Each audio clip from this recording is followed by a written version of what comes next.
आपल्या सर्व पुणेकरांसाठी एक आनंदाची बातमी आहे, एक अभिमानास्पद अशी बाब, ती म्हणजे मुंबई IIMचं केंद्र आता पुण्यात सुरू होत आहे। इंडियन इन्स्टिट्यूट ऑफ मॅनेजमेंट याचं केंद्र पुण्यात होणं ही आपल्या सगळ्यांसाठी निश्चितच एक समाधानाची आनंदाची बाब आहे। आणि मला हे सांगताना आनंद वाटतो। खरं तर पुणे हे आपलं विद्येचं माहेरघर म्हटलं जातं, पुणे ही आपली सांस्कृतिक राजधानी मानली जाते आणि अशा पुण्याच्या या वैभवांमध्ये शिक्षणाच्या या विश्वामध्ये आणखी एक मानाचा तुरा आता रोवला जाणार आणि तो म्हणजे पुण्यात आता मुंबईच्या IIMचं केंद्र सुरू होत आहे। मी आपल्याला सर्वांना हे सांगेल की या संदर्भात आपण मागणी केली होती आणि त्यानंतर मुंबईच्या IIMच्या अकॅडमिक काउन्सिलनं याला मान्यता दिली। संस्थेच्या डीन्स कमिटीमध्ये या संदर्भातली चर्चा झाली आणि आपल्याला मान्यता मिळाली। खरं तर आपलं पुणे हे देशातलं एक अग्रगण्य केंद्र आहे, जे IT मध्ये, तंत्रज्ञानामध्ये आणि मॅन्युफॅक्चरिंग केंद्राच्या या सगळ्या व्यवस्थेमध्ये एक प्रमुख केंद्र मानलं जातं। आज हे पुण्यातलं जर IIM कॅम्पस आपलं सुरू झाल्यानंतर खऱ्या अर्थानं पुण्याच्या या शैक्षणिक विश्वाची एक दिशाच बदलून जाईल। स्टार्टअप असेल, उद्योजकता असेल, या सगळ्यांसाठीचं एक शक्तिशाली केंद्र म्हणून हे पुण्यातलं कॅम्पस काम करेल। पुण्याच्या ह्या सगळ्या आपल्या शैक्षणिक विभागाशी म्हणालो तसं की एक नाव आहे आपलं, जागतिक स्तरावरती आज पुण्याचं शिक्षणामध्ये नाव आहे। IIMची आपल्याकडे जी कमतरता होती ती या निमित्तानं आता पूर्ण होणार आहे। मला असं वाटतं राज्याची आर्थिक राजधानी मुंबई आणि आपलं पुणे म्हणजे तंत्रज्ञान आणि शैक्षणिक केंद्र म्हणून ज्याच्याकडे पाहिलं जातं, या केंद्रात, या नवीन केंद्रानंतर खरं तर याच्यामध्ये एक भक्कम नॉलेज कॉरिडॉर तयार होईल आणि म्हणून पुणेकरांचं मी अभिनंदन करतो। पुण्यातल्या आमच्या या विद्यार्थी पुण्यात असतील, बाहेरून येणाऱ्या विद्यार्थ्यांसाठी एक नवीन संधी आता उपलब्ध होतीये आणि म्हणून या सगळ्यासाठी मी खरं तर माननीय प्रधानमंत्री नरेंद्र मोदीजींच्या विकसित भारताचा जो संकल्प त्यांनी केलाय तो एक खऱ्या अर्थानं पूर्ण होण्यासाठी या केंद्राचे सुद्धा एक मला असं वाटतं योगदान महत्वाचं ठरेल। आणि म्हणून माननीय मोदीजी असतील, आपल्या राज्याचे मुख्यमंत्री माननीय देवेंद्रजी असतील, तसेच देशाचे केंद्रीय शिक्षण मंत्री माननीय धर्मेंद्र प्रधानजी असतील, यांना मी मनापासून धन्यवाद देतो। तसेच मी विशेष धन्यवाद या निमित्ताने देईल की आपल्या IIM मुंबईचे जे काही चेअरमन आहेत शशिकिरण शेट्टी, तसेच आपले डायरेक्टर प्रोफेसर मनोज कुमार तिवारी, या दोघांनाही मी धन्यवाद देईल की पुण्यासाठी आपण हा विचार केलात, आमची मागणी मान्य केली, त्याबद्दल मनापासून धन्यवाद।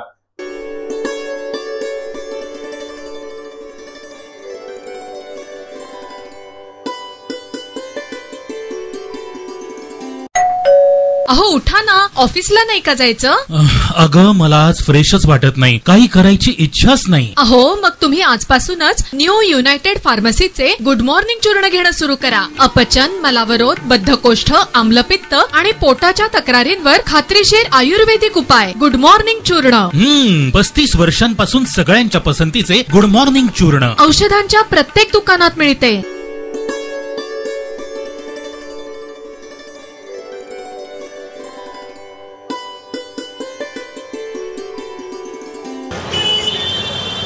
संपूर्ण भारतामध्ये आणि जगामध्ये आज आदिमायेचा उत्सव सुरू झालेला आहे। पुणे शहरातलं ग्रामदैवत तांबडी जोगेश्वरी यांचं आम्ही आज दर्शन घेतलं। त्यांना विधिवत प्रसाद, तुपाचा प्रसाद, पुरणपोळ्या, तसंच महावस्त्र, हार, श्रीफल देऊन देवीच्याकडे आभार मानले की अतिशय चांगल्या प्रकारे समाजामध्ये विकास आणि प्रगतीचं काम सरकारच्या वतीने चाललेलं आहे। महिला तंत्रज्ञानाचा उपयोग चांगल्या प्रकारे करत आहेत। क्रीडा क्षेत्रामध्ये पण स्त्रियांनी चांगल्या प्रकारचे विक्रम केलेले आहेत। कालच स्मृती मानधनाने विराट कोहलीचा विश्वविक्रम मोडलेला आहे, कमी वेळामध्ये जास्तीत जास्त रन करण्याचा। त्याचबरोबर उच्च शिक्षणात महिला आहेत। आपण आज बघतोय की महिला पोलीस सक्षमपणे काम करत आहेत।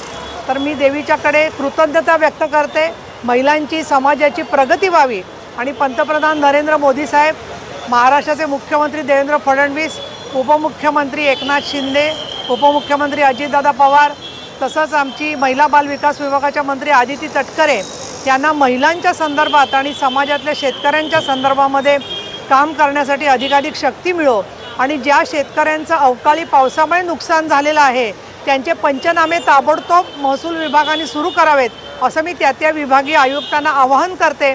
आणि मी लवकरच महाराष्ट्रामध्ये सोलापूर, कोल्हापूर, धाराशिव, नाशिक या ठिकाणी दौरा करणार आहे। तिथे शिवसेना महिला आघाडी पदाधिकाऱ्यांशी भेटून त्यांच्याबरोबर पंचायत राज संस्थांमध्ये अधिक चांगल्या प्रकारे महिलांचा सहभाग वाढावा म्हणून माझे प्रयत्न असणार आहेत। या सगळ्या दर्शनामध्ये शिवसेना महिला आघाडीच्या पदाधिकारी, त्याचबरोबर माझी भगिनी झेलम जोशी, नितीन पवार पुणे शहराचे उपशहर प्रमुख असे सर्व पदाधिकारी उपस्थित आहेत।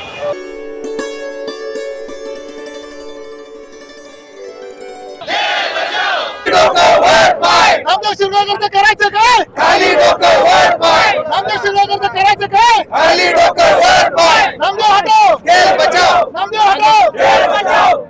आज महाराष्ट्र ऑलिम्पिक संघटनेला,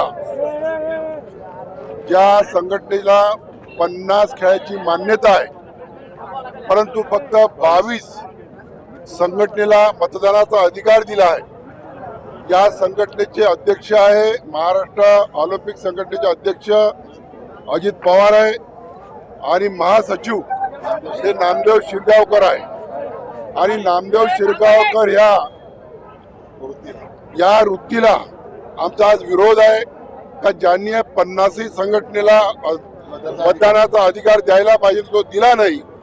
22 संघटने, ज्या संघटनेमध्ये त्यांचे नातेवाईकच आहे फक्त, त्या संघटनेला त्यांनी अधिकार दिला आणि म्हणून आमची या ठिकाणी त्यांचा विरोध म्हणून आज आमचे महाराष्ट्र कुस्तीगीर संघटनेचे सर्व पदाधिकारी आणि कार्याध्यक्ष संदीप बापू हे बोंडे हे उपोषणाला बसणार आहे। जर 25 तारखेपर्यंत आमच्या बाजूने निकाल लागला नाही, या खेळाडूच्या बाजूने निकाल लागला नाही, याला मान्यता दिली नाही, तर 27 तारखेला आमरण उपोषणाला मी महाराष्ट्र, आजपासून त्यांचं उपोषण पण 27 तारखेपासून पूर्ण महाराष्ट्रभर सर्व खेळाडू उपोषणाला बसेल आणि मी सुद्धा 27 तारखेला आमरण उपोषणाला या पुण्यामध्ये बसणार आहे। आणि याच्यामध्ये जे 3 नॅशनल झाले, हे गुजरात, उत्तराखंड आणि गोवा, यामध्ये जे 12 कोटी रुपये यांना मिळाले, त्या 12 कोटीचा हिशोब सुद्धा यांनी दिला नाही। तो हिशोब यांनी द्यावा। यांनी यामध्ये भ्रष्टाचार केला आहे। खेळामध्ये भ्रष्टाचार करणारे खेळाचे खरे भ्रष्टाचारी आहे आणि म्हणून आज जर आपल्याला खेळाडू तयार करायचा असेल, त्या भ्रष्टाचाराच्या हाती जर आपण या संघटना दिली तर खेळाडू तयार होणार नाही। आणि म्हणून माझी आपल्याला सर्वेला विनंती आहे की आमचा लढा हा खेळाडूसाठी आहे। कारण हा महाराष्ट्रात आज आपण पाहतो की नॅशनल गेम असो, ऑलिम्पिक असो, राष्ट्रवादी असो, राष्ट्रकुल असो, हे सर्व गेममध्ये महाराष्ट्राचे खेळाडू सातत्याने भाग घेत असतात। पण महाराष्ट्राच्या खेळाडूलाच मागं खेचण्याचं काम हे महाराष्ट्र संघटना आणि नामदेव यांच्या माध्यमातून या ठिकाणी होत आहे। म्हणून आमच्या निषेधासाठी आज संदीप बापू अप्पा हे बेमुदत उपोषणाला या ठिकाणी बसणार आहे।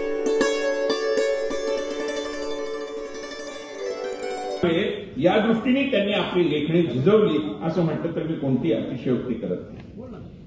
अण्णाभाऊंनी हे केलं याचं कारण अण्णाभाऊंची सामाजिक न्यायावरची एक अव्यभिचारी अशी निष्ठा, सामाजिक न्यायाच्या बाबतीत कुठेही तडजोड नाही आणि विद्रोह आणि विच्छेदापेक्षा समन्वयावर आणि समरसतेवर भर, आणि हे सगळं करताना वेगवेगळ्या पद्धतीने समाजातल्या सर्व वंचितांना साथ घालण्याची एक दृष्टी मला असं वाटतं की ह्या अण्णाभाऊंच्या साहित्याचा एक विशेष आहे।